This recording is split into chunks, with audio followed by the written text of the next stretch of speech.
अगर सबसे ज्यादा सेकुलर है तो यहाँ का हिंदुस्तान का मुसलमान है। हम राहुल जी को भी वोट देते हैं, हम अखिलेश जी को भी वोट करते हैं, हम मायावती जी को भी वोट करते हैं, हम मोदी जी को भी करते हैं। हमसे ज्यादा सेकुलर कौन होगा भाई?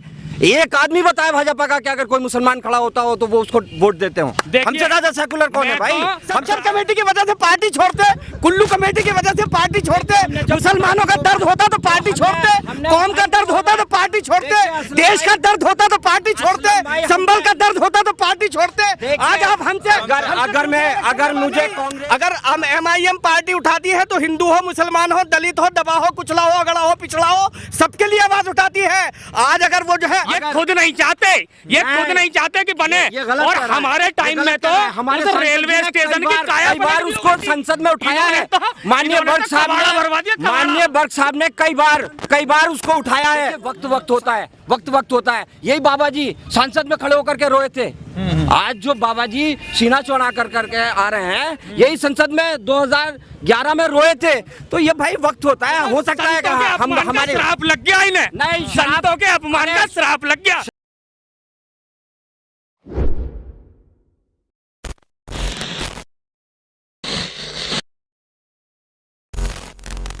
पूछ लीजिए। जिस तरह से इन्होंने बताया कि कांग्रेस जो है मुसलमानों का इस्तेमाल करती है, और कांग्रेस अगर मुसलमानों की हमदर्द थी बकौल डॉक्टर साहब, तो उन्होंने क्यों उसको इम्प्लीमेंट नहीं किया? देखिए, जहां तक डॉक्टर साहब का सवाल है कि कांग्रेस ने मुसलमानों को छलने का काम किया, आपको मैं बता दूं, कांग्रेस ही एक वाहिद पार्टी है जिसने हिंदुस्तान के 10-10 चीफ मिनिस्टर मुसलमान दिए हैं, तमाम राष्ट्रपति मुस्लिम दिए हैं। तो क्या उन्हें उस जो धारा में जोड़ने का काम नहीं किया? 10-10 चीफ मिनिस्टर कांग्रेस ने मुस्लिम दिए हैं, किसी और ने दिए हैं क्या? दूसरी बात, भाई ने जैसे विकास की बात करी, विकास अभी 50 मीटर दूर आप चले जाइए, आपकी गवर्नमेंट है, 5 साल हो गए, और आपकी सरकार पिछले उससे पहले 5 साल थी, रेफरल हॉस्पिटल खड़ा है सफेद हाथी की तरह संभल में।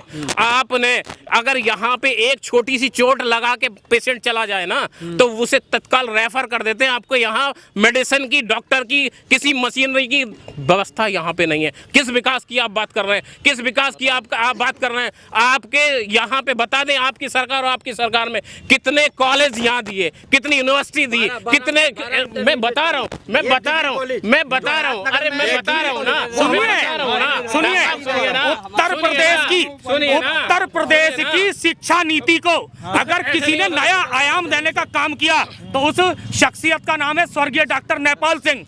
उस व्यक्ति ने इस विधानसभा क्षेत्र के ग्रामीण क्षेत्र में आज भी उसके नाम का पत्थर लगा हुआ मिल जाएगा। सर्वाधिक इंटर कॉलेज देने का काम ही हमारी पिछली सरकार में और इस सरकार में हुआ है। ये अपने 12 गिनवाएंगे या 20 गिनवाएंगे, जरा पूछ लीजिएगा। शिक्षा मंत्री डॉक्टर नेपाल सिंह हुआ करता था जी। देखिए मेरे भाई, अभी जो है डॉक्टर रशीक अनवर साहब फरमा रहे थे यहाँ सफ़ेद हाथी के बारे में, हॉस्पिटल के बारे में।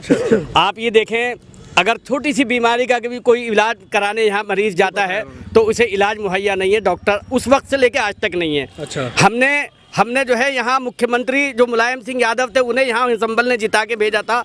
राम गोपाल यादव ने यहाँ जिता के भेजा था। 6 बार जो है विधायक यहाँ से समाजवादी का बना के भेजा। आप बताएं यहाँ की सड़कों का ये खस्ता हाल क्यों है? आप बताएं हॉस्पिटल में दवाई क्यों मुहैया नहीं है? आप बताएं जो है अगर ब्लड का कोई जो है मरीज़ अगर पहुँच जाए तो यहाँ ब्लड तक का नहीं चढ़ाया जा सकता इस हॉस्पिटल के अंदर। कौन सा उन्होंने जो है यहाँ संभल में कार्य किया है, अलावा वोट लेने को और अलावा धोखा देने को और छलने के अलावा? चाहे वो जो है विधायक हो, चाहे MP हो, चाहे मुलायम सिंह यादव हो, चाहे राम गोपाल यादव हैं। दूसरे मेरे भाई ने कहा कि समाज जो है कांग्रेस पार्टी ने जो है बार जो है मुस्लिम वो दिए हैं, क्या नाम है। तो आप मैं इनसे कांग्रेस के जो है जो नेता हैं इनसे मालूम करना चाहता हूँ कि अगर मुसलमान MP या मुसलमान आपने विधायक बनाया या मुसलमान जो है राष्ट्रपति बनाया तो आपने कौन सा एहसान किया हमारे ऊपर? कौन सा मुसलमानों को ऊपर एहसान किया? ये बताएं कि अगर सच्चर कमेटी की रिपोर्ट ये है तो ये किस दौर की रिपोर्ट है? क्या कांग्रेस के दौर की नहीं है? अगर रंगनाथ मिश्रा कमीशन है तो वो उसकी सिफारिश पे क्या अमल हुआ? उसकी सिफारिश पे क्यों अमल नहीं किया गया? और जो है रंगनाथ मिश्रा कमीशन, यहाँ हिंदुस्तान में 50 साल कांग्रेस ने हुकूमत की है, 50 साल में उसने मुसलमानों के हाथ में अलावा कटोरे के दूसरी क्या चीज़ दी है? आप ये बताएं। तालीम में मुसलमान पिछड़ा हुआ है।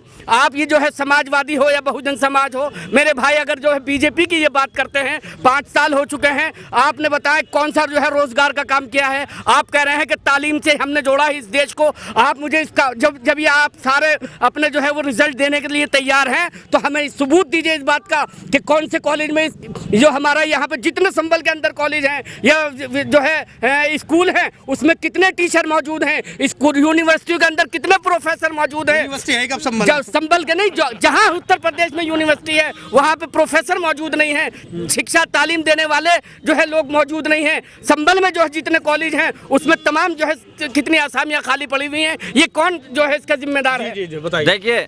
देखिए पिछली बार जब यहाँ पर माननीय हमारे सत्यपाल सैनी जी, क्या नाम था उनका? श्री सत्यपाल सैनी, वो सांसद थे जी। डबल इंजन की सरकार थी। किसकी जिम्मेदारी होती है यूनिवर्सिटी देने की?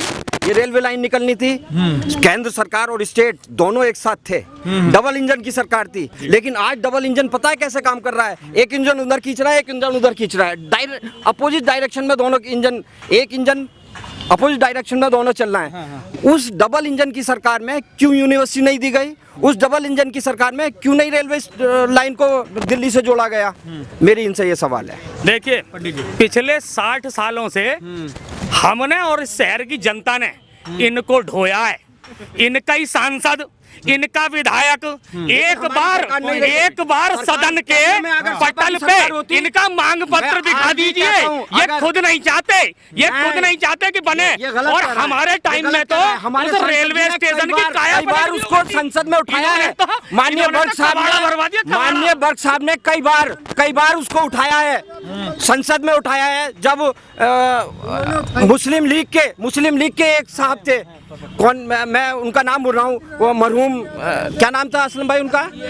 ई अहमद साहब से मिलकर के हमारे डॉक्टर बर्ग साहब ने इस रेलवे लाइन के विस्तारीकरण के लिए प्रपोजल दिया था। लेकिन मैं तो ये पूछना चाहता हूँ इस डबल इंजन की सरकार ने 5 साल में क्यों नहीं दिया ये? जी बताइए। देखिए जब भी पटल पर रखने का काम स्थानीय सांसद ने किया तभी फाइल प्रस्तावित होकर हर हालत में दनकौर तक गई। और निश्चित रूप से हम कहना चाह रहे हैं आप 60 साल में नहीं करा पाए, एक बार हमें सांसद और विधायक दे दीजिए। हम रेल को छोड़िए, हमने मंडल में हवाई अड्डा देने का काम किया, यही होगा। दीजिए, सरकार भी थी।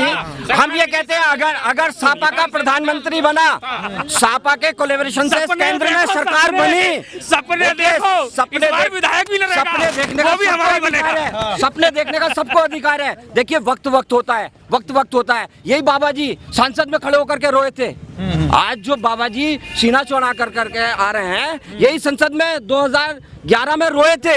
तो ये भाई वक्त होता है, हो सकता है हम हमारे श्राप लग गया इन्हें। नहीं, संतों के अपमान का श्राप लग गया। शराब तो अब लगेगा। देखिए शराब तो अब लगेगा उन हिंदू भाइयों का जो बेचारे गरीब, जिन्हें संस्कार तक नहीं नसीब हुआ, जिनको अस्पताल में दवाइयां नसीब नहीं हुई, जिनको ऑक्सीजन नसीब नहीं हुई, उनका शराब लगना है इनको। इस बार इंशाल्लाह मैं कहता हूं 100% भाजपा सापा की सरकार 2022 में पूर्ण बहुमत से आएगी। हाँ जी, ये भाजपा ने भी क्लियर कर दिया अपना, सपा ने भी क्लियर कर दिया। अब मैं MIM के पास आऊँगा, फिर पूछ रहा हूँ, आपने अपनी 100 में से 80 सीटें तो बता दी हैं। पिछली बार 38 पे लड़े थे, 38 में से 35 या 36 पर जमानत जब्त हुई थी। एक सीट बर्ग साहब की सेकंड रनर अप रही थी, जिसमें बर्ग साहब का खुद का भी वोट है। तो इस बार ऐसा क्या जादू कर देंगे ओवैसी साहब जो एकदम से 0 से 80 पर आ जाएंगे? अरे भैया, आपने देखा जितनी असदुद्दीन ओवैसी साहब ने रैलियाँ की हैं, उस रैली में पाँव रखने की जगह ना थी। पूरी तरीके से आवाम उन्हें चाह रही थी और जो है टिरकों में बैठ के, बसों में बैठ के, गाड़ियों में लटक के, टेम्पू में बैठ के, तो वोट कहाँ चलेगा? रिक्शा में बैठ के। ये मेरे भाई अभी मेरे भाई ये बोल रहे थे, डॉक्टर रशीक अनवर साहब, और ये सच्चर कमेटी पे और कुल्लू कमेटी पे बड़ा जोर दे रहे थे। मैं पूछना चाहता हूँ मैं अपने भाई से, आप उस वक्त कहाँ थे? उस वक्त आप कांग्रेस में ही तो थे, जो आप कांग्रेस की बातें कर रहे हैं आज। डॉक्टर साहब, बिल्कुल असलम भाई ने सही कहा, कि मैं कांग्रेस में था। और आप सुन लिए, मेरी बात सुनिए। अब सच्चर कमेटी को मेरी बात सुनिए,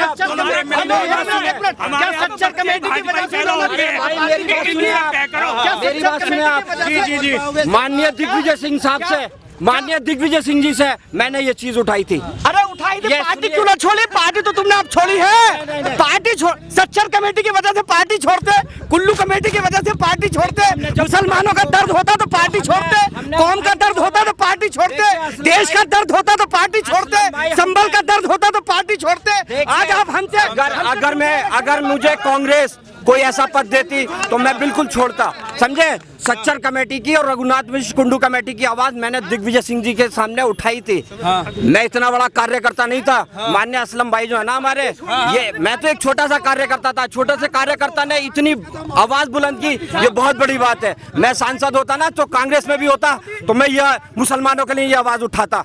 और अल्लाह ने अगर मौका दिया तो इंशाल्लाह उठाऊंगा। देखिए, मुसलमानों की बात नहीं है, मुसलमानों के लिए आवाज नहीं। अगर हम MIM पार्टी उठाती है तो हिंदू हो, मुसलमान हो, दलित हो, दबा हो, कुचला हो, अगड़ा हो, पिछड़ा हो, सबके लिए आवाज उठाती है। आज अगर वो जो है यह पार्टी हिंदू मुस्लिम नहीं होती है, अगर बीजेपी हिंदू मुस्लिम होती तो बीजेपी में सैयद शाहनवाज और मुख्तार अब्बास नकवी ना होते। अगर पार्टी हिंदू मुस्लिम होती तो समाजवादी पार्टी में महमूद इकबाल साहब और कमाल अख्तर ना होते। अगर पार्टी हिंदू मुस्लिम होती तो बहुजन समाज में सब जाटव ही जाटव होते।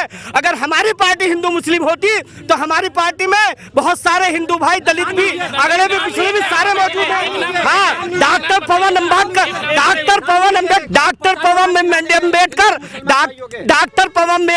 अम्बेडकर जो है एक दलित का बेटा है, सियासत कर रहा है बड़े पैमाने पे। आप देख सकते हैं इसकी आपकी पार्टी में नहीं है, इनकी पार्टी में नहीं है वो। एक नाम बताइए। एक पार्टी में नाम बताएं। मैं IM सुनता हूँ। मैं जरा कम पढ़ा लिखा सा आदमी हूँ। ये अपनी पूरी पार्टी का नाम बता दें। पार्टी का पूरा नाम क्या है? मजलिस इत्तेहादुल मुस्लिमीन, ऑल इंडिया मजलिस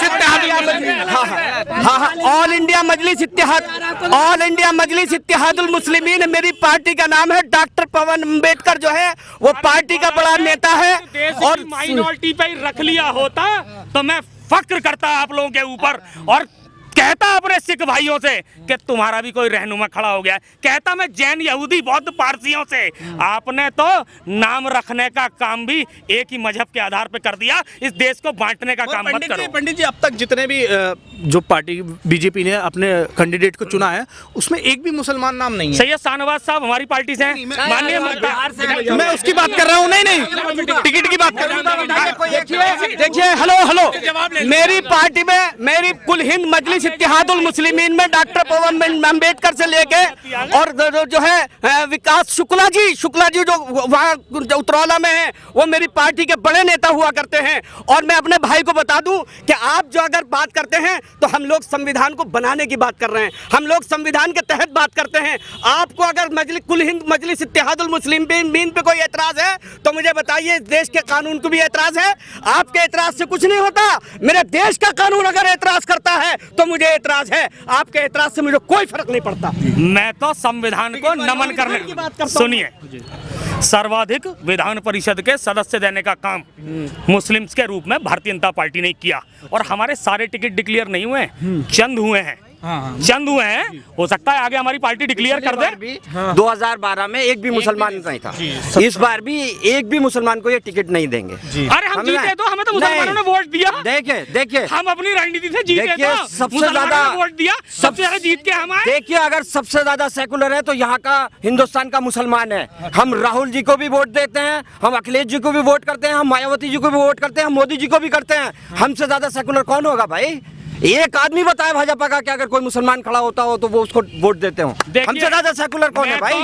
हम सबसे ज्यादा सेकुलर है। हिंदुस्तान का मुसलमान सबसे ज्यादा सेकुलर है। हमने यहाँ पर माननीय मुलायम सिंह यादव को जिता करके भेजा, हमने माननीय रामगोपाल यादव को जिता करके भेजा, हमने यहाँ पर शांति देवी को जिता करके भेजा। ये कौन है? संबल का मुसलमान ही तो है। हमसे ज्यादा सेकुलर कौन होगा? क्लोजिंग करते हुए अब मैं एक सबसे पूछ लेता हूँ। हाँ जी, कितनी सीटें ला रहे हैं? आपने हालांकि बता चुके हैं आपकी पार्टी। हमने बता दिया, हम 70 से 80 सीटें लेकर आएंगे और बगैर हमारे हुकूमत नहीं है और डिप्टी सीएम जो है हमारी पार्टी का होगा। आप बताइए, आप कितनी सीट? प्रियंका जी के नेतृत्व में उत्तर प्रदेश में फुल बहुमत की सरकार कांग्रेस की। फुल बहुमत की सरकार? बिल्कुल बिल्कुल। हाँ जी, सरकार है और रहेगी। कितनी सीटें लाएंगे लगभग? 350 प्लस। 350 प्लस। हाँ जी अखिलेश जी ने देखिए तो आप भी देखिए बता दीजिए। इंशाल्लाह हम कह रहे हैं पूर्ण बहुमत की सरकार सपा की बनने जा रही है। और देखिए मैं इन लोगों को जरा एक बताना चाहता हूँ कि बांट दिया इस धरती को क्या चांद सितारों का होगा, और नदियों में कुछ नाम रखे बहती धारों का क्या होगा। शिव की गंगा भी पानी है, आबे जमजम भी पानी है, मुल्ला भी पिए पंडित भी पिए, पानी का मजहब क्या होगा। और इस फिरका परस्तों को पूछो क्या सूरज अलग बनाओगे, एक हवा में सांस है सबकी क्या हवा नहीं चलाओगे। नस्लों में करे जो बंटवारा, नस्लों में करे जो बंटवारा, रैवर वो कौम का ढोंगी है। क्या खुदा ने मंदिर तोड़ा था, क्या राम ने मस्जिद तोड़ी है। बढ़िया, ताली होनी चाहिए डॉक्टर साहब के लिए। और यहाँ पर बहुत मज़ेदार डिबेट रही, लेकिन इस चीज़ को बिल्कुल भी पर्सनली न लेके जाएं, क्योंकि इन्होंने जो भी बात की वो प्रोफेशनल बात की है, राजनीतिक बात की है। पर्सनल मसलों पे या पर्सनल ताल्लुकात पे कोई इसका फ़र्क नहीं पड़ता। आप भी इस चीज़ को याद रखें, ठीक है ना। आपस में सब एक हैं और ये डिबेट मज़ेदार रही है। विचारधारा की लड़ाई, और विचारधारा एक घर में सगे बहन भाई की भी, सगे भाइयों की भी, बाप बेटों की भी अलग हो सकती है। हमारी वीडियो आपको कैसी लगी कमेंट सेक्शन में ज़रूर बताइए। द पब्लिक व्यू देखते रहिए। जय हिंद, जय भारत।